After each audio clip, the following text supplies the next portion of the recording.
एक रिसर्च हुई है दुनिया की सबसे बड़ी, जिसमें पिछले 50-60 साल से भी ज़्यादा से टाइम से वो रिसर्च चल रही है।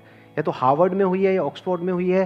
हार्वर्ड में हुई है, if I am not wrong. हाँ ठीक है, हार्वर्ड में हुई है। मतलब एक रिसर्च करी गई, हजारों लोगों के ऊपर उनकी लाइफ को ट्रैक किया गया, जब वो स्कूल में थे तब से लेकर के जब वो 60-70 साल के, 80 साल के, 90 साल के हो गए तब तक, और ट्रैक किया गया कि कौन ज्यादा खुश है और कौन परेशान है। तो खुशी का जो कनेक्शन निकला, ऐसे बहुत लोग थे जो फाइनेंशियली बहुत सक्सेसफुल हो गए, बहुत अच्छी अच्छी पोजीशंस पे थे, और दुखी थे।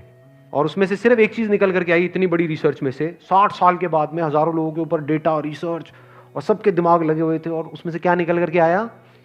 जिसके रिलेशंस अच्छे थे वो खुश थे, जिनके रिलेशंस बुरे थे वो दुखी थे। तो ना खुशी का कनेक्शन है हेल्थ से। हेल्थ का करोगे क्या? कभी पूछा है अपने आप से? हेल्दी होना है, हेल्दी होना है, that is not the goal of life. Terrorist को देख लो, सारे हेल्दी होते हैं। कोई भी आपको ऐसा नहीं मिलेगा कि गन उठाओ अरे कमर में दर्द हो गया। ये हमारे घर में देखने को मिलेगी ये सब चीजें। टेररिस्ट सारे फिट हैं, बट क्या वो खुश है? बहुत बड़ा क्वेश्चन मार्क है वहां पर।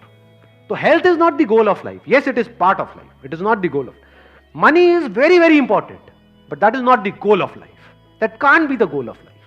If you want happiness in life, you need good relationship in life. There is no other way. And without happiness, what is life? आपको 1000 साल की जिंदगी मिल जाए, बहुत बढ़िया फिट, और रोते रहो सुबह से रात तक, क्या करोगे? ऐसी बॉडी, ऐसी लाइफ को करोगे क्या?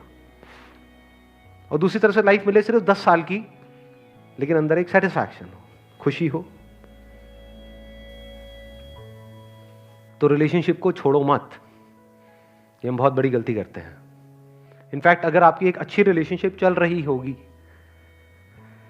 तो वो बैकबोन हो गई आपकी। अब आप फाइनेंशियली भी जितना मर्जी ग्रो कर सकते हो, हेल्थ वाइज भी, अपने आप ही आपकी हेल्थ अच्छी रहेगी।